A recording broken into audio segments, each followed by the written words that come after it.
Hello, welcome to the second brief recording for History 121 because, as I said before, I'm stuck in an airport right now. When we left off, Charles Martel had just defeated the Muslims at the Battle of Tours. Roughly, a little less than 300 years later, these guys showed up in Newfoundland. Now, if you know anything about Vikings, you know that this picture has a number of serious eras.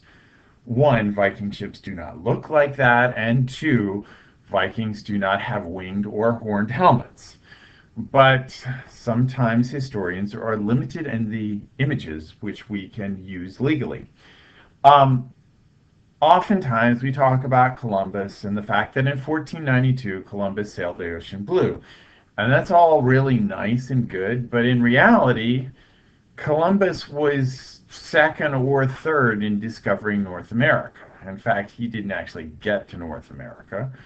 Um, the Chinese came and just stumbled across the West Coast, and then around 1000, Leif Erikson discovered what he called Vinland, what we today know as Newfoundland, which is on the eastern coast of Canada. The Vikings had been very successful at raping and pillaging and taking over all parts of Europe. They had fortifications all the way down to the Ukraine.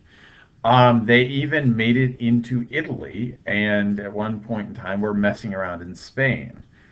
However, when the Vikings came across the Native Americans, they had met their match.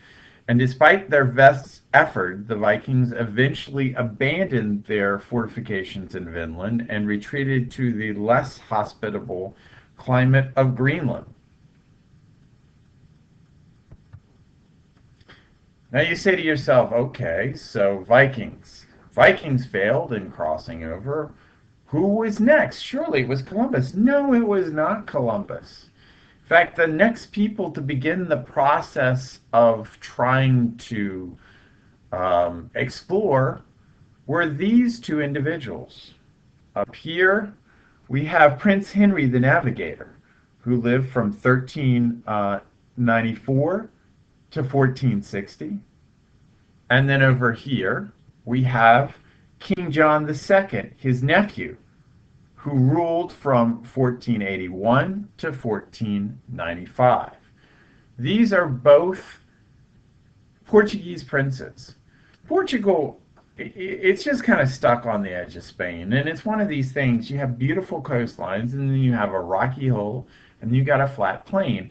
And really, there's not much to Portugal, and as a result, the Portuguese began the process of exploring, and they, beginning with Prince Henry the Navigator, they slowly worked their way down the coast of Africa till they reached the Horn at the tip of what today is modern-day South Africa, and eventually they make it all the way to India.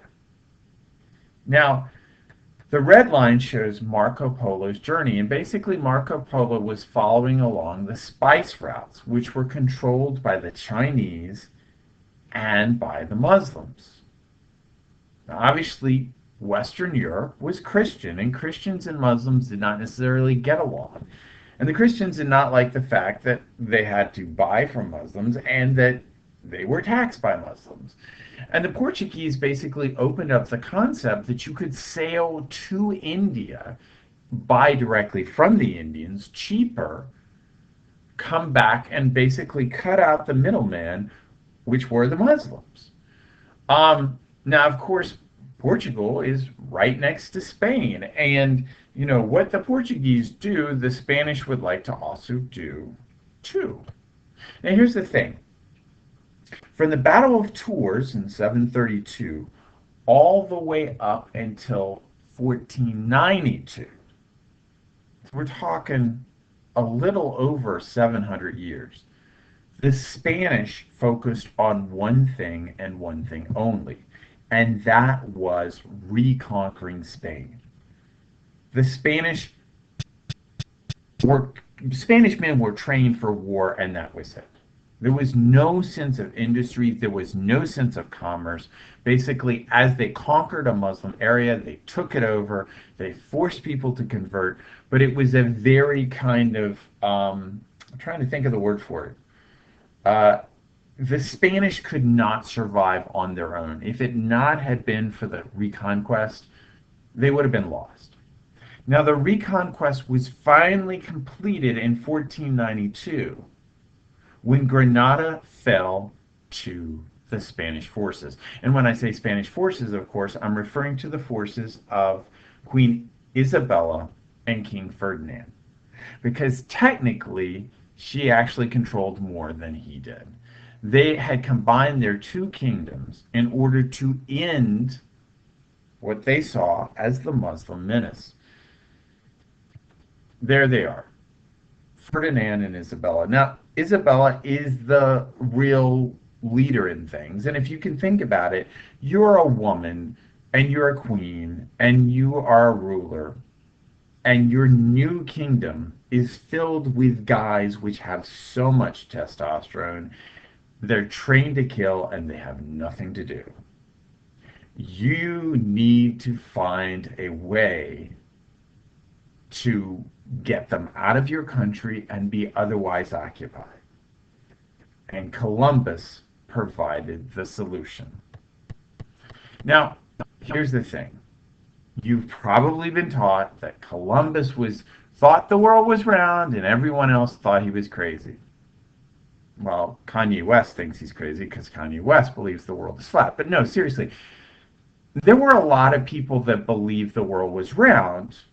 They argued with Columbus because Columbus asserted the world was much smaller than they said it was. And guess what?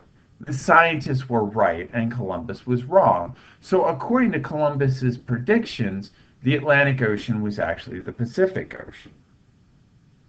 And they said, no, no, no, no. The sphere is much bigger. So Columbus sails in 1492. And you can see here his various journeys, 1492 to 1493. He comes back, 1493 to 1496. He explores some more. Then he tries again in 1498. His last journey is in 1502. Each one of his 4 journeys, he is desperately trying to find his way through this landmass. Because the first time he thinks he's actually hit India. By the third one, even though he doesn't want to admit it, he recognizes that he has not hit India. It's interesting, too, because Columbus is this great hero and wonderful person, and then as the Spanish discover what this new continent has, they begin to take his power away from him. They accuse him of corruption. Obviously, just so we can get it over, Columbus was from Genoa. He was Italian. His 3 ships were named the Maria, the Pinta, and the Nina. Now, Pinta means the spotted one, and the Nina means girl. Those odds are those 2 ships, those weren't necessarily the real names, but those were the names that the sailors decided to call them. When Columbus arrived, and obviously he first landed, kind of around Cuba, he thought he had found India and spices. The problem was there were no spices. But this is part of the reason why, even to this day, we call Native Americans American Indians, because of this guy. Excuse me. Now, here's the thing. The Catholic Church will deny the world is round for a really long time. But, that said, by the 1490s, there was a problem. Because little Portugal, which had been dominant in the whole spice world, was coming into conflict with its larger neighbor, Spain. And they were both good Catholic countries.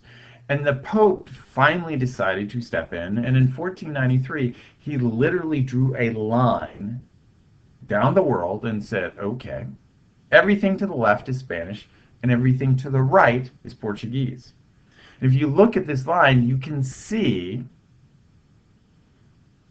this is why Brazil speaks Portuguese, and the rest of Latin America speaks Spanish because Portuguese follows right of the line. Now, of course, what's interesting is, for at least a good decade or two, this worked fine. The Portuguese operated in India and in China and in Africa, and the Spanish exploited Central and South America. But eventually, the Spanish sail around what is now Argentina and come into Portuguese territory. And so, even though the Catholic Church doesn't want to admit it, in 1529, they are forced to create a second line, which basically says, okay, truly, Spain gets this half of the world, and if it is really round, the Portuguese get the other half. Now, just a side note, this individual in the corner is Pope Alexander VI. Pope Alexander VI is probably one of the most famous popes in papal history. You can Google him if you want, but just a short story. Um, he had a son and a daughter, which, if you know anything about Catholic priests, you're not supposed to get married and you're not supposed to have kids. And then he potentially had relations with his daughter, which makes him triply creepy. So again, it's one of those weird things in history that this guy, who otherwise would go down as probably, one of the most disgusting popes ever, is the reason why the Brazilians speak Portuguese. Cortez.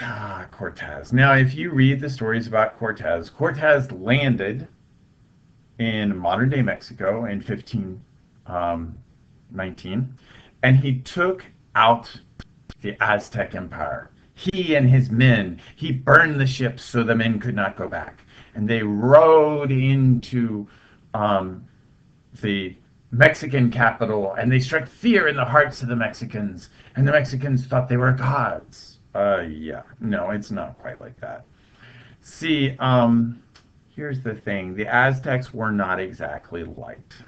They were brutal, they were violent, they were dictators. And so what happened was, as Cortez came to communities along the way towards the Aztec capital and what is now Mexico City, he recruited the locals. So when he arrived at the Mexican capital to meet Montezuma, yes, there were like the 150 Spanish, but behind them were thousands of other Mexicans who were happy to see Montezuma go. And of course, here is an idealized idea of what it was like between Cortez and Montezuma. The Spanish took Montezuma captive. Supposedly, the Mexicans killed him. That's very doubtful. But basically, a conflict erupted, and by the end of it, Mexico City had been burned. Supposedly, Cortez cried as it was burned, but the point of it was burned, and he was responsible for it. Now, what's interesting is that the Spanish kind of took a unique view towards the Aztecs. Their idea initially, the way it was going to work, was that Cortez would basically kill the head, which would be Montezuma, and then the Spanish would just put themselves on top, and Cortez would operate as the governor of New Spain. The Aztec nobles would continue to do what they wanted to do as long as they agreed to become Christian and stop killing people. And all the gold and wealth and riches and so forth that had been going to Montezuma would now be collected by Cortez and sent back to Spain with a little, tax for Cortez. Of course, the problem was that, I don't know, there's this thing called disease, and it wiped out a tremendous amount of the Aztec Empire. And increasingly, what happened was the Spanish had to take over directly. And their direct takeover operated on something known as the requimento. Basically, it was an order that you convert or else. And so the Spanish would arrive in a town, and an individual would step forward and would read in Spanish this order that the people would convert or they would be killed. Now, of course, the natives did not speak Spanish. They had no idea what was being said. The person would finish and say, you have 5 minutes to decide, and they're kind of looking really curiously. And of course, then the Spanish opened fire. Ironically, I mean, the Spanish were officially in Mexico to convert the people. But of course, then they found gold and silver, and they enslaved the people. Initially, the Catholic Church is used as an excuse to do this, but over time, the priests actually become the one people who seek out to defend at least the native population on a certain level. They document many of the native code texts, their information, edited, of course, because anything that is, potentially non-Christian and threatening must be removed. But it becomes a battle between the military, the crown, both who want gold, and the church.